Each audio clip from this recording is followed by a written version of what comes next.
Grand Asian channel news में एक बार फिर से काव्य धारा के माध्यम से हम आपके हुजूर हाजिर हुए हैं। यूनुस दानियालपुरी का सलाम कबूल फरमाइए। जैसा कि आपको मालूम है कि अक्सर साप्ताहिक कार्यक्रम में आप हमारे Asian channel, grand Asian channel में खासकर, और यूट्यूब में भी हमारे इस कार्यक्रम को अक्सर आप देखते रहें। और जहाँ तक जानकारी मिली है कि काफ़ी हद तक लोगों ने पसंद किया है इस कार्यक्रम को, और हज़ारों हज़ार लोग यूट्यूब में भी हमारे कार्यक्रम को देखा करते हैं। हम आपका शुक्रिया अदा करते हैं। तो आज के इस खूबसूरत कार्यक्रम के आगाज़ में हम जिस साहित्यकार को आपके सामने पेश करने जा रहे हैं, जिनसे हम गुजारिश करेंगे कि वो अपनी रचनाओं से हमें और आपको आनंद के माहौल में पूरी तरह ढक दें, तो उसमें आज हमारे बीच हैं जनाब संतोष मीरी साहब। पेशे के एतबार से आप लोको पायलट हैं, रेलवे के एम्प्लॉई हैं। रेलवे में एक ऐसे पद पर हैं जहां लिखना तो दूर की बात है, सुनना भी बहुत मुश्किल हो जाता है, नहीं सुन पाते हैं लोग। लेकिन ऐसे माहौल का भी फ़ायदा उठाते हुए मीरी साहब ने ये जो लेखनी है अपनी, एक साहित्यकार को अपने अंदर पैदा किया, साहित्य को पैदा किया, और आज कोरबा शहर के अंदर लोग संतोष मीरी को एक बेहतरीन साहित्यकार के नाम पर जानने लगे हैं। और यही वजह है कि हमें आज इस स्टूडियो में इन्हें आमंत्रित करना पड़ा है, और हमारे दरख्वास्त पर इन्होंने अपनी मंजूरी की मुहर लगाते हुए हमारे बीच हाजिर हुए हैं। तो मैं संतोष मीरी साहब का सबसे पहले स्वागत करता हूं, और स्वागत करने के बाद मैं ये अक्सर साहित्यकारों से पूछा करता हूं, चूँकि कोरबा में साहित्यकारों की तादाद पूरे प्रदेश के साहित्यकारों से यहाँ ज़्यादा है। सिर्फ हमारे ज़िला के अंदर लगभग 170 साहित्यकार साहित्य भवन के साथ जुड़े हुए हैं। जी सर। मैं नहीं समझता हूँ कि पूरे छत्तीसगढ़ में कहीं पर भी कोई ज़िला ऐसा होगा कि यहाँ कि इनके मुकाबले का कोई साहित्यकार इतने जुड़े हुए हों। तो इसी साहित्य के गुलशन में से एक फूल हैं, बेहतरीन महकते चहकते और खिले हुए फूल, जनाब संतोष मीरी साहब। तो मुझे आप ये बताइए कि आपने ये साहित्य में रुचि कहाँ से पैदा हुई, और आप कोरबा में किस तरीके से आप दाखिल हुए? कहीं से आपने कोई, या कोरबा ही में आप जन्म के लिहाज से कोरबा ही आपका जन्म स्थल है, या कोई और? जी सर, सबसे पहले तो मैं ग्रैंड एशियन न्यूज़ के सभी दर्शकों को नमस्कार कहता हूं, और मुझे यहाँ आमंत्रित करने के लिए ग्रैंड एशियन न्यूज़ और आपका मैं बहुत बहुत धन्यवाद अदा करता हूं। शुक्रिया सर। वैसे तो मेरा जन्म स्थान छत्तीसगढ़ के ही रायगढ़ ज़िले में है जी, और मेरा पैतृक गांव रायगढ़ ज़िले के अंदर वहाँ से 35 किलोमीटर है। जी जी। मेरी शिक्षा शहर में रहकर हुई है, तो रायगढ़ शहर में मैं अपना शिक्षा लिया हूँ। शिक्षा में मैंने डिप्लोमा इन मैकेनिकल इंजीनियरिंग करी है। अच्छा। Kirorimal government polytechnic. अच्छा अच्छा अच्छा अच्छा। सन 2007 में जी। उसके पश्चात 2007 में मैं उसके बाद प्राइवेट प्लांट में काम किया। उसी तरह तैयारी करते करते मैं सन 2010 में रेलवे एम्प्लॉई बना हूँ। और यानी कि आप 2010 से आप मुलाजमत से जुड़े हुए हैं? जी सर। जी सर। ये बड़ी अच्छी बात है। और कोरबा ही में आप लगातार जो है 2010 से हैं? नहीं सर, एक्चुअल में मैं 2017 में कोरबा आया हूँ। अच्छा अच्छा अच्छा। और 2010 में मेरी जॉब लगी, तो मैं कुल मिलाकर 4 स्टेट में रहा हूँ। ओहो 4 स्टेट बोलने से मेरा 7वां जगह कोरबा है। जी, जी। अलग अलग जगह से ट्रांसफर होके सर्वप्रथम आप मैं कोरबा पहुंचे हैं। हाँ, जोधपुर और में कोरबा रहा। में कब से हैं आप? कोरबा में मैं सर 2017 से हूँ। 2017 से हैं। बड़ी खुशी की जी, सर। बात है कि कोरबा में आप 2017 से हैं जी सर। और लगातार आप जो है साहित्य के क्षेत्र से जुड़े हुए हैं। मैं समझता हूं कि जब से आप कोरबा में आए हैं जी सर। साहित्य भवन के साथ आप लगातार जुड़े रहे आज की तिथि तक।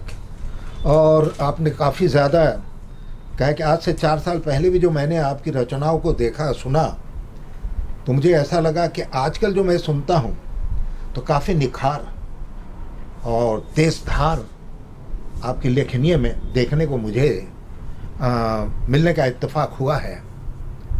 तो मुझे खुशी है कि आप आज हमारी स्टूडियो में आए हैं। हम आपका स्वागत जी सर। तहे दिल से करने धन्यवाद सर। से गुरेज कभी नहीं करेंगे और उम्मीद करेंगे कि ये मिलने जुलने का सिलसिला इसी तरह हमारा कायम रहे। तो मैं ये जानना चाहूँगा कि ये आप किस विधि में, किस विधा में, किस तर्ज में, किस सोच में, किस फिक्र में लिखने की कोशिश करते हैं? सर वैसे तो मैं सबसे ज़्यादा व्यंग में लिखना पसंद करता हूँ। उसके अलावा संवेदनशील रचनाएं और समसामयिक रचनाओं में मेरी बहुत ज़्यादा रुचि है। हाँ, तो बहुत अच्छी बात है। तो फिर बड़ी मेहरबानी होगी कुछ एक आध रचना से नवाज दें। जी जी सर। सर्वप्रथम माता पिता के चरणों में मैं 4 पंक्तियां निवेदित करता हूँ। स्वागत है, स्वागत। सुनिएगा कि भोर हुए जब आँख खुले तब देख सदा तुम माथ नवाओ। वाह वाह वाह। जन्म दिया जग राह दिखा कर रोज उठो उनके गुण गाओ। नाम पुकार सदा उनका तुम, नाम पुकार सदा उनका तुम, जीवन के सब कष्ट मिटाओ। बहुत सुंदर। वाह। और मातु पिता जग जीवित ईश्वर, स्नेह सदा उन पे बरसाओ। मातु पिता जग जीवित ईश्वर, स्नेह सदा उन पे बरसाओ। बहुत खूब, बहुत खूब, बहुत ये खूब। 4 पंक्तियां मेरी माता पिता और समस्त गुरुजनों को जी जी समर्पित था। वाह, क्या बात है। इसी कड़ी में एक मुक्तक आप सभी के समक्ष रखता हूँ। स्वागत है। जो कि देशभक्ति पर है। हाँ, सभी विधाओं में लिखता हूँ तो मैं प्रयास करूंगा हर सभी विधा में। विधाओं की रचनाओं स्वागत। छोटा प्रस्तुत करूं। स्वागत है। तो देशभक्ति की रचना है जिसका शीर्षक है चलो प्रण कर चले हम। जी। चलो प्रण कर चले हम सब, नया भारत बनाना है। वाह। चलो प्रण कर चले हम सब, नया भारत बनाना है। तिरंगा हाथ में थामे उसे ऊंचा उठाना है। वाह वाह वाह वाह। तिरंगा हाथ में थामे उसे ऊंचा उठाना है। क्या बात है, क्या बात है। करे हम काम ऐसा कि सभी बढ़ते चले जाएं। करे हम काम ऐसा कि सभी बढ़ते चले जाएं। रहे हम एक होकर सब, सभी जय हिंद ही गाएं। वाह, रहे वाह, वाह। हम एक होकर सब, क्या बात। सभी जय हिंद ही गाएं। सभी जय हिंद ही गाएं। बहुत सुंदर, क्या बात है, बधाई हो। धन्यवाद और सर। एक आध और जनाब कुछ और मेहरबानी कीजिए। जी जी आदरणीय। तो चलिए अगली कड़ी में मैं आप लोगों को हास्य के एक मुक्तक अरे की ओर कमाल, खींचता हाथ में हूं। भी आप पकड़ रखते हैं। जी सर, बड़े जी सर। गजब के शौकीन हैं आप। तो ये मुक्तक है, सुनिएगा। स्वागत। जिसका शीर्षक है 10 सुनाती है। 10 सुनाती है। सुनाती है। हाँ। 10 अलग, सुनाती अलग। अच्छा, जी, ठीक। जी, हाँ, जी, हाँ। सर। जी जी। ये पति और पत्नी के बीच के संवाद का है। अच्छा। कि पति बोलता है कि गजब बीबी मिली मुझको, जी। सभी बर्तन धुलाती है। ओहो, वाह रे गजब बच्चे। बीबी मिली मुझको, सभी बर्तन धुलाती है, बनाता मैं सदा खाना, मजे से देख खाती है। हाय हाय हाय। बनाता मैं वाह रे सदा बलहादी। खाना, हाँ हाँ, मजे से देख खाती है। क्या बात है। कहूँ कुछ भी अगर उसको, नहीं तब खैर मेरी है। हाँ, ये भी कहूँ हालत कुछ है। भी अगर उसको, नहीं तब खैर मेरी है। बहुत अच्छे। कहूँ कुछ भी अगर उसको, तभी नहीं तब खैर मेरी है। सुनाऊं एक उसको तब, मुझे वो 10 सुनाती है। अच्छा अच्छा अच्छा, वही 10 सुनाती है। सुनाऊं अच्छा। एक उनको तब, मुझे वो 10 सुनाती है। शुक्र है कि सिर्फ सुनाती है, जी, उसे आगे कदम नहीं बढ़ता है। वाह बस वाह बस वाह। तो जनाब, आपसी नोक झोंक हाँ, चलते रहता है। हाँ, और भी कुछ बचे हैं क्या? जी जी सर। हाँ जी, एक और सुनाइए। व्यंग रचना है। हाँ हाँ, सिंपल व्यंग सुना सुनिएगा कि उसका शीर्षक रखा है मैंने दूल्हा, बिकाऊ दूल्हा। अच्छा, बिकाऊ दूल्हा। बिकाऊ वाह। दूल्हा व्यंग रचना है। दूल्हा चला बाजार, दूल्हा चला बाजार बिकने को तैयार। अच्छा जी। दूल्हा चला बाजार बिकने को तैयार, और बाजार में है चर्चे, बट रहे हैं पर्चे। पर्चे। हाँ। बाजार में है चर्चे, बट रहे हैं पर्चे। वाह चाल है नवाबी, जी। सुनिएगा, चाल है नवाबी, लगता है आफ्ताबी। अच्छा। चाल है नवाबी, लगता है आफ्ताबी, और बड़ी गजब की साख, देखो इसकी धाक। अरे क्या बात है। बड़ी गजब की साख, देखो इसकी धाक। जी। और पहनकर सूट बूट, हाँ। पहनकर सूट बूट, जी जी जी जी। तन कर खड़ा जैसे ऊँट। अच्छा। पहनकर सूट बूट, तन कर खड़ा जैसे ऊँट। जैसे ऊँट। आया मचाने लूट, नहीं भाव में छूट। अच्छा जी। आया मचाने लूट, अच्छा, ये तो नहीं बिकाऊ भाव है। में छूट। ये दूल्हा बिकाऊ जी है, जी है सर, ना? हाँ। बिकाऊ है। इसी संदर्भ में है हाँ। कि, और देखिएगा कि कर्मचारी है सरकारी, जी। कर्मचारी है सरकारी, आय इसकी भारी। कर्मचारी है सरकारी, आय इसकी भारी, और करे बुलेट की सवारी, आगे बढ़ने की है तैयारी। वाह, बहुत करे खूब। बुलेट की सवारी, आगे बढ़ने की है तैयारी। और अंतिम 4 पंक्तियां हैं कि लाखों इसके भाव, जी।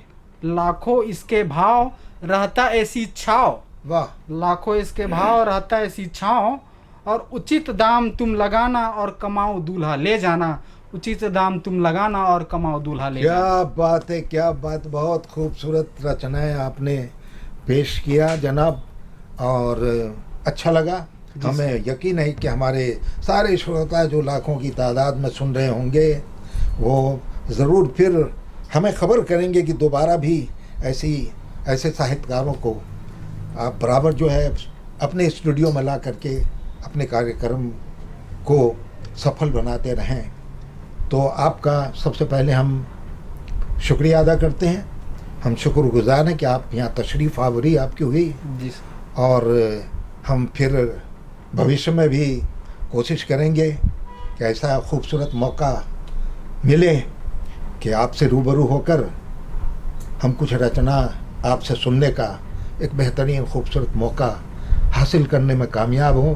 इसी के साथ आपका बहुत बहुत शुक्रिया, धन्यवाद। धन्यवाद सर, बहुत बहुत धन्यवाद।